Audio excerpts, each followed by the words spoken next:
God, always faithful in your love for us, we rejoice in your presence. You create love. You unite us in one human family. You offer your word and lead us in light. You open your loving arms and embrace us with strength. May your presence here fill our hearts with new joy and make new the lives of Jacob and Stacey, whose marriage we celebrate. May the power of your love sustain them and us in love that knows no end. Amen. Stacey, from the moment our paths crossed, my life was forever changed. We met by pure luck in the middle of the week in the most romantic place in the world, the Jersey Shore, in a hotel last updated when Don Mikowski was the Packers quarterback, and both of us were hundreds of miles from home. What if either of us had a flat tire along the way? What if either of us had decided to stay at a different hotel or travel one day earlier? What if I was actually good at gambling and stayed on the casino floor instead of going to the bar? I can see 100 different ways that we might never have met, but I cannot imagine a single future without you, and luckily I won't have to. Today, I stand before you ready to make promises that come from the depths of my heart. I promise to always be your biggest supporter, your confidant, and your partner in every adventure. I will celebrate your triumphs and stand by you in the faces of challenges. I promise to change your name in my phone from a misspelled Stacey Gettysburg to Stacey Van. I promise to finish eating the food that you order but then don't like and all the celery products. I promise that I will act interested in British PBS dramas and only yell at the TV during political talk shows or during flea market flip. I promise to take care of Louie and chase him around the coffee table and play pink ball any chance that I get. And I promise that ChatGPT wrote less than 10% of these vows. I promise to cherish every laugh, every tear, every moment that we shared, to listen with an open heart, and to speak with kindness and honesty. I promise to support your dreams, to nurture our love, and to create a life filled with joy and adventure. I vow to love you not just in this moment, but through all the moments we will share. With all my love, I commit myself to you, now and forever. Gus, if you would have told me 10 years ago that I would meet my future husband in a karaoke bar on an overnight vacation in New Jersey, I know I would not have believed you. And to add that you lived across the country in Minnesota, where I assumed it snowed all the time, and I didn't know what else was there, I think you get the point. Never in my life did I think my life would turn out this way. I believe God put you in my life at exactly the right time, when I least expected it. I've lived a quarter of my life with you now, and it has been the best adventure of my life. You've always made me feel like an important, special person.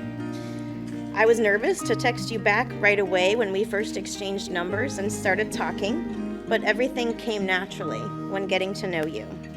I didn't have to try to make a big impression or be someone I'm not. After about a month of talking, your suggestion that I come check out Minnesota was exciting, but I knew my parents would freak out if I told them. I told a few close friends, booked the ticket, had an amazing time, including remembering that your actual name is Jacob by your rent check that was on the floor.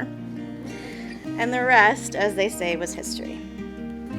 You have always encouraged me to pursue my passions, and you've reinstilled a love of reading and American history in my life.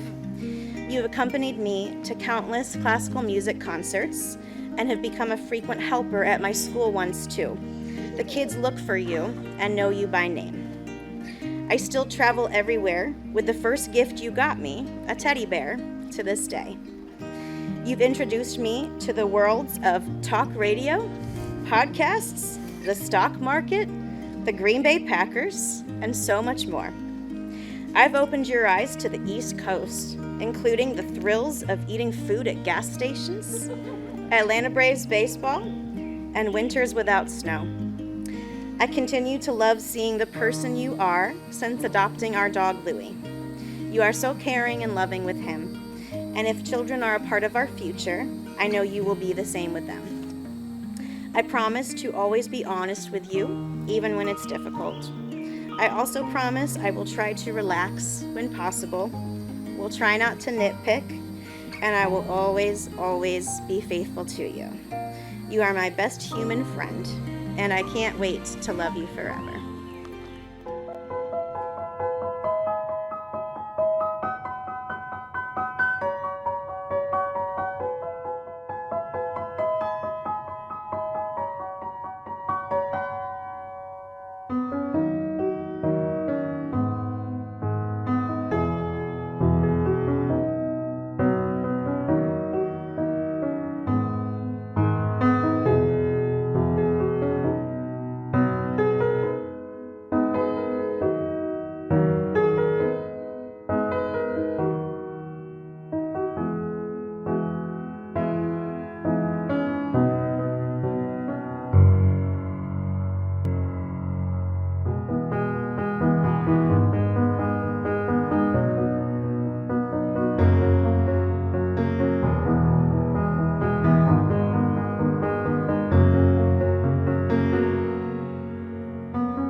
Today in marriage, you officially go from being a solo performer to now including Gus to being your partner in the duet of life.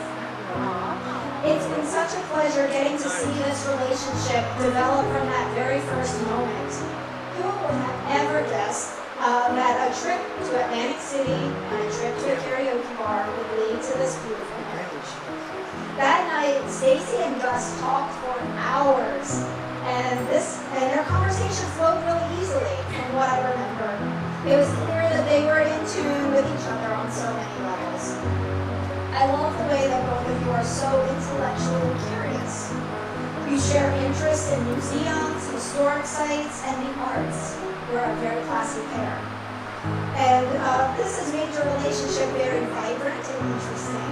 You are always filled with knowledge and facts from your latest book, from the latest podcast episode, or whatever adventure you've been on.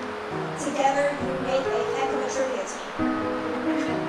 So, let's get ready to raise our glass to Stacey and Gus. of joy, curiosity, and friendship. And may your days be filled with beautiful music, engaging conversations, and countless new adventures. All right, cheers, everyone. So everybody was excited, curious to meet this Stacey character. Pastor Gus having told us a story that many of us know about having met a woman when he was in, of all places, Atlantic City, in a karaoke bar and singing Miley Cyrus. But Gus told us all the plan. We were all to meet up at a local bar for drinks. A bar which was curiously miles away from the bar where Gus was already a regular. So I knew right away that he was trying to impress Stacey and do his best that she not find out there was a bar he was already a regular. So as the friend group was trickling in, the anticipation is building. We're gathering in a nice big corner booth, and in come Gus and Stacey, hand in hand, both smiling just ear to ear. And what I remember most about this moment isn't at all what was talked about or what really happened, but it was that I've never seen Gus smile so much or for so long ever before.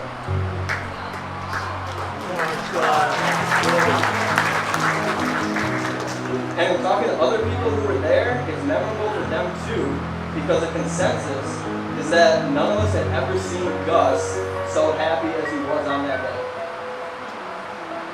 And honestly, the two of you look even happier today as you did way back then.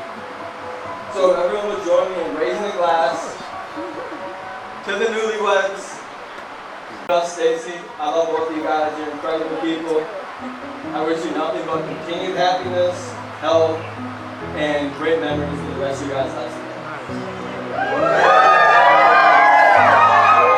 I just would take a moment to thank all of you guys so much for coming.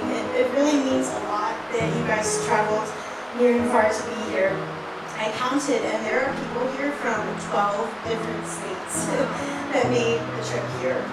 So we're so grateful. If you were in Virginia, this area yesterday, you know that it was pouring rain. So it is truly a miracle that we were able to have our ceremony outside today. And I know it's ridiculously hot here in the South. Welcome to the South, if you've been here. But we are just so grateful that you're sweating it out with us. You're burning more calories this way, really, when you think about it. So that's not too bad. Is there anything you want to say, guys? Gus says no, so.